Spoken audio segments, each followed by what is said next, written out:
بسم اللہ الرحمن الرحیم۔ عزیز طلباء طالبات، آج ہم نے اسلامیات لازمی انٹر پارٹ 1 میں چیپٹر 1 میں ٹاپک ہے رسالت، اس کو شروع کرنا ہے۔ سب سے پہلا پوائنٹ یہ ہے کہ عقیدہ رسالت اسلامی عقائد میں دوسرا عقیدہ ہے، اس کا دوسرا درجہ ہے۔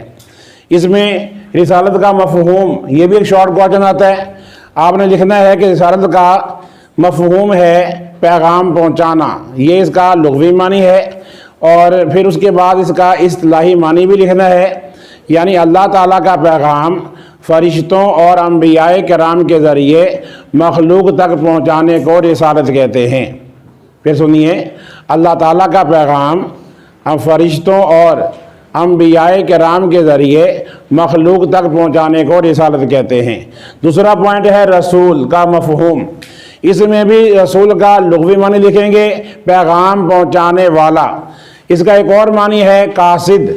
رسول کا ایک اور لغوی معنی ہے بھیجا ہوا، یعنی اللہ کا بھیجا ہوا، اور اس کا اصطلاحی معنی ہے وہ عظیم ہستی جسے اللہ تعالیٰ لوگوں کی اصلاح کے لیے دنیا میں بھیجتا ہے، اپنا پیغام اس کو دیتا ہے، اور رسول کو نبی بھی کہا جاتا ہے۔ خاص بات یہ ہے کہ رسول نئی الہامی کتاب اور نئی شریعت لے کر آتا ہے۔ اس کے بعد اگلا پوائنٹ ہے نبی کا مفہوم، یہ بھی شارٹ کوسچن آتا ہے۔ یہ تمام شارٹ کوسچن کے اعتبار سے بھی ہیں، اور ان ہیڈنگ کو بھی آپ نے نوٹ کرنا ہے، اگر لانگ کوسچن آتا ہے تو آپ اس طرح بھی اس کو لکھ سکتے ہیں۔ نبی کا لغوی معنی ہے خبر دینے والا، اور نبی کا اصطلاحی معنی ہے اللہ تعالیٰ کا وہ پیغمبر جو اللہ تعالیٰ کا پیغام مخلوق تک پہنچاتا ہے، لیکن وہ کوئی نئی کتاب نئی شریعت لے کر نہیں آتا، وہ پہلے سے موجود کتاب اور شریعت ہی کی تبلیغ کرتا ہے۔ اس کے ساتھ یہ پوائنٹ بھی بڑا اہم ہے کہ رسول اور نبی میں فرق کیا ہے، یہ بھی شارٹ کوسچن آتا ہے۔ تو آپ رسول کی ڈیفینیشن اور نبی کی ڈیفینیشن چاہے درمیان میں کالم بنا کے لکھ دیں، تو خاص جو اس کے اندر جو ڈیفرنس ہے وہ لغوی معنی کے ساتھ یہ بھی ضرور لکھیں گے کہ رسول نئی کتاب نئی شریعت لے کر آتا ہے، لیکن نبی نئی کتاب نئی شریعت لے کر نہیں آتا۔ اس کے بعد انبیاء کا کردار، یہ بھی ایک اہم ترین شارٹ کوسچن ہے، اور یہاں پر یہ لکھیں گے کہ انبیاء کرام بے حد روحانی طاقت کے مالک ہوتے ہیں، ان کا کردار بے داغ ہوتا ہے۔ انبیاء اپنے زمانے کے بے حد نیک اور پارسا انسان ہوتے ہیں، اللہ تعالیٰ کا پیغام ان تک فرشتوں کے ذریعے پہنچتا ہے، وہ معصوم ہوتے ہیں، گناہوں سے پاک ہوتے ہیں۔ اس کے ساتھ وحی کا مفہوم، لغوی معنی بھی لکھا ہوا ہے چپکے سے کوئی بات دل میں ڈال دینا یا اشارہ کرنا۔ اصطلاحی معنی بھی لکھا ہوا ہے اللہ تعالیٰ کا وہ پیغام جو اللہ تعالیٰ اپنے کسی نبی تک پہنچاتا ہے براہ راست یا فرشتے کے ذریعے یا کسی پردے کے پیچھے سے۔ اس سلسلہ میں ایک آیت مبارکہ بھی یہاں لکھی ہے وَمَا كَانَ لِبَشَرٍ، اور کسی بشر کا یہ مقام نہیں ہے ان یکلمہ اللہ کہ اللہ اس سے کلام کرے، الا وحیًا مگر یہ کہ براہ راست، او من وراء حجاب یا کسی پردے کے پیچھے سے، او یا یرسل رسولا کوئی قاصد بھیجے، فیوحی باذنہ ما یشاء تو وہ اللہ کے حکم سے وہ پیغام پہنچائے جو اللہ تعالیٰ کو منظور ہے۔ اس آیت مبارکہ میں اگر آپ غور کریں تو یہ 3 پوائنٹ ہیں جس کو ہم نے وحی کے 3 ذرائع کہہ دیا۔ اس کو وحی کی 3 اقسام بھی کہہ سکتے ہیں، اس کو وحی کے 3 طریقے بھی کہہ سکتے ہیں، وحی کی 3 صورتیں بھی کہہ سکتے ہیں، اور ان تینوں کو آپ 3 پوائنٹس میں لکھ دیں، ترتیب چاہے آگے پیچھے کر دیں، کوئی فرق نہیں پڑتا۔ نمبر 1 فرشتے کے ذریعے، نمبر 2 براہ راست، اور نمبر 3 پردے کے پیچھے سے۔ ان 3 طریقوں سے اللہ کا پیغام پہنچتا ہے۔ یہ آپ کی بک پر یہ 3 طریقے لکھے ہیں یا یہ 3 پوائنٹ ہیں۔ اگر MCQ آتا ہے کہ وحی کے ذرائع کتنے ہیں تو 3 کو ٹک کرنا ہے۔ اگر کوسچن آیا کہ وحی کی 3 اقسام لکھیں تو ان تینوں کو لکھیں گے۔ اسی طرح ایک اور پوائنٹ ہے ہر قوم میں رسول، یہاں پر یہ بات اہم ہے کہ اللہ تعالیٰ نے ہر قوم میں کوئی نہ کوئی پیغمبر کوئی نہ کوئی رسول مبعوث فرمایا تھا۔ آیت مبارکہ ہے وَلَقَدْ بَعَثْنَا فِي كُلِّ أُمَّةٍ رَسُولًا، یعنی ہم نے ہر امت میں رسول بھیجے، یہ اس کا ترجمہ۔ اس کے ساتھ یہ بات بھی اہم ہے کہ انبیاء کرام کی تعداد کیا ہے۔ انبیاء کرام کی تعداد ہے کم و بیش 1,24,000، لیکن کچھ ایسے انبیاء ہیں جن کو اللہ نے رسول بنا کر بھی بھیجا، تو یہ کوشچن بھی آتا ہے رسولوں کی تعداد کیا ہے؟ احادیث میں رسولوں کی تعداد 313 لکھی ہے، یا یہ زیادہ مشہور روایت ہے کہ ہم رسولوں کی تعداد ہے 313۔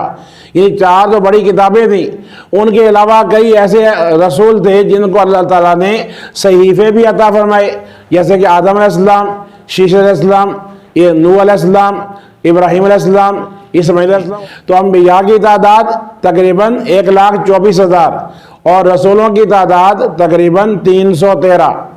لیکن یہاں پر ایک خاص بات ہے، وہ یہ ہے کہ اللہ تعالیٰ نے قرآن پاک میں تمام انبیاء کا، تمام رسولوں کا نام ذکر نہیں کیا۔ اس کی وجہ اللہ تعالیٰ نے خود قرآن میں بیان فرمائی، جیسے کہ آیت مبارکہ لکھی ہے وَلَقَدْ أَرْسَلْنَا رُسُلًا مِّن قَبْلِكَ، اور ہم نے آپ سے پہلے کئی رسول بھیجے، مِنْهُمْ مَنْ قَصَصْنَا عَلَيْكَ، ان میں سے بعض ہوئے ہیں جن کا حال ہم نے آپ کے سامنے بیان کیا ہے، وَمِنْهُمْ مَنْ لَمْ نَقْصُصْ عَلَيْكَ، اور ان میں سے بعض ہوئے ہیں جن کا حال ہم نے آپ کے سامنے بیان نہیں کیا۔ تو اللہ تعالیٰ کی ثوابدید ہے کہ رب تعالیٰ نے جن انبیاء اور رسولوں کا نام مناسب سمجھا ان کو قرآن میں ذکر فرما دیا۔ لیکن ہمارا عقیدہ یہ ہے کہ اللہ تعالیٰ نے جتنے بھی انبیاء بھیجے ہیں وہ سب کے سب سچے تھے، ان کی تعلیمات سچی تھی، ان کا ادب و احترام لازم ہے۔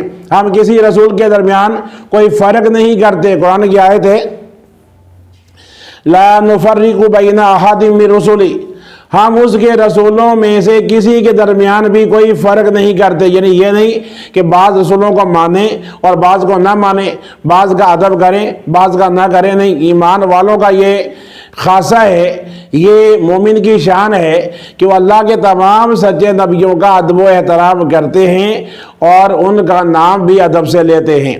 اس بارے میں یہاں پہ آیت مبارکہ لکھی ہے ان الذین یکفرون باللہ ورسلہ، بے شک وہ لوگ جو اللہ اور اس کے رسولوں کا انکار کرتے ہیں، وَيُرِيدُونَ أَن يُفَرِّقُوا بَيْنَ اللَّهِ وَرُسُلِهِ، اور وہ چاہتے ہیں کہ اللہ اور اس کے رسولوں کے درمیان فرق کر دیں، وَيَقُولُونَ، اور وہ کہتے ہیں نُؤْمِنُ بِبَعْضٍ، ہم تو بعض کو مانتے ہیں یا ایمان لاتے ہیں، وَنَكْفُرُ بِبَعْضٍ، اور بعض کا انکار کرتے ہیں یعنی نہیں مانتے، وَيُرِيدُونَ، اور وہ یہ چاہتے ہیں اَن يَتَّخِذُوا بَيْنَ ذَلِكَ سَبِيلًا، کہ اس کے درمیان کوئی راہ اختیار کر لیں۔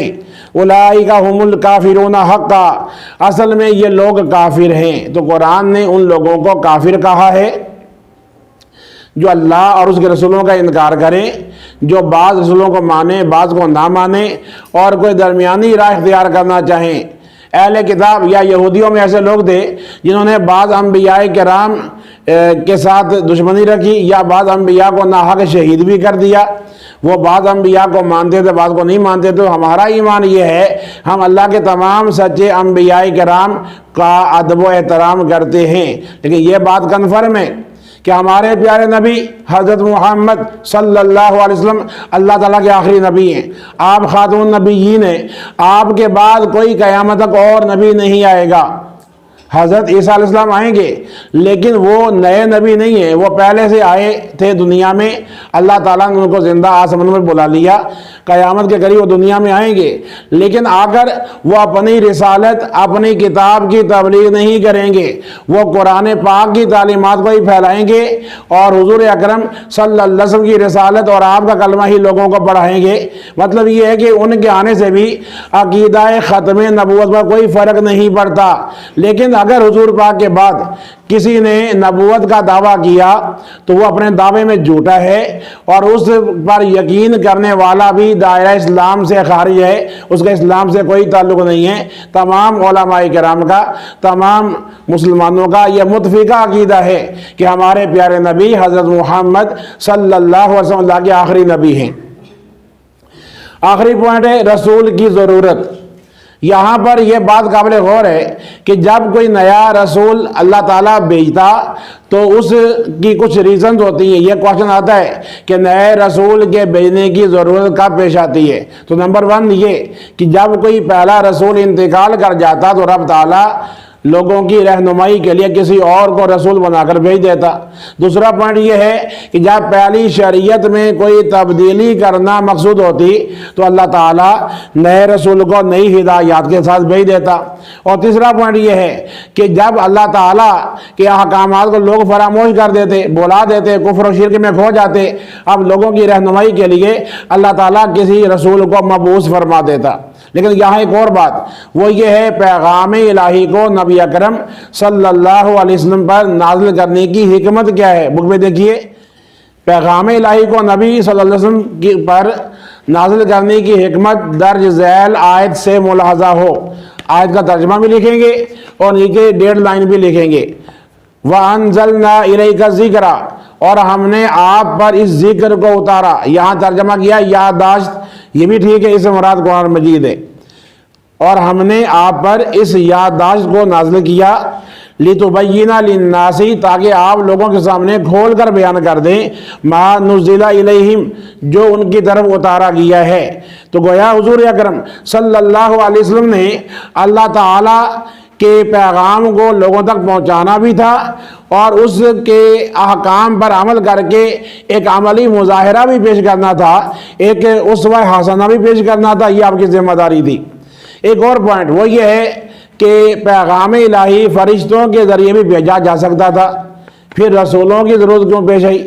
یہ بھی کوشچن آتا ہے۔ تو آپ نے کہنا ہے کہ پیغام الہی فرشتوں کے ذریعے بھیجا جا سکتا تھا، لیکن فرشتے اس پیغام کے مطابق عمل کر کے نہیں دکھا سکتے تھے، یا اگر وہ عمل کر کے دکھا بھی دیتے تو لوگ کہتے آپ تو فرشتے ہیں، نہ کھاتے ہیں، نہ پیتے ہیں، نہ سوتے ہیں، نہ آپ کے بال بچے، نہ آپ کا کاروبار، آپ تو جو جتنی چاہیں باتیں کر لیں، ہم تو انسان ہیں، ہمارے تو اور بھی بڑے کام ہیں، ہم تمہاری طرح عبادات نہیں کر سکتے۔ اس لیے ضروری تھا کہ انسانوں کی رہنمائی کے لیے کسی انسان کو ہی جو انسان کامل ہو، بے حد روحانی طاقتوں کا مالک ہو، گناہوں سے پاک ہو، اسے اللہ تعالیٰ بھیجے اور وہ اللہ کے احکام کو لوگوں تک پہنچائے، اس پر عمل کر کے اپنا اسوہ حسنہ پیش کرے تاکہ لوگوں کے لیے ایک مثال قائم ہو جائے۔ تو یہ ہمارا آج کا ٹاپک تھا، جس میں ہم نے رسالت کا مفہوم، رسول کا مفہوم، نبی کا مفہوم، ان تمام ہیڈنگ کو پڑھا سمجھا، اور یہ جتنی بھی ہیڈنگز ہیں یہ تمام الگ الگ شارٹ کوسچنز ہیں۔ کوئی کوسچن ہے تو پوچھے جی۔ صحیفہ اس کتاب کو کہتے ہیں جس میں اللہ تعالیٰ کے احکامات درج ہوں، لیکن وہ چھوٹی کتاب ہوتی ہے، کتابچہ کہہ لیں یا اس کو رسالہ کہہ لیں، مقدس کتاب کو کہتے ہیں۔ اور بعض انبیاء ایسے بھی تھے رسول جن پر ایک سے زیادہ صحیفے بھی نازل ہوئے۔ ٹھیک ہے، اس کے ساتھ ہی ہمارا یہ لیکچر اپنے اختتام کو پہنچا۔ کوشش کریں کہ ہمارے یوٹیوب چینل فیضان اسلامیات کو آپ آگے پھیلائیں، شیئر کریں، لائک کریں اور اپنے دوستوں کو دعوت دیں، سبسکرائب کریں۔ اللہ تعالیٰ ہمیں سب کو عمل کرنے کی توفیق عطا فرمائے، آمین۔ عزیز طلباء، آپ نے آج کا ویڈیو لیکچر ملاحظہ کیا۔ امید ہے کہ امتحان کی تیاری کے سلسلے میں یہ لیکچر آپ کے لیے مفید رہے گا۔ آپ سے گزارش ہے کہ نیکی کے کام میں تعاون کیجیے، ہمارے چینل کو سبسکرائب کیجیے، دیکھتے رہیے فیضان اسلامیات اسلامک چینل۔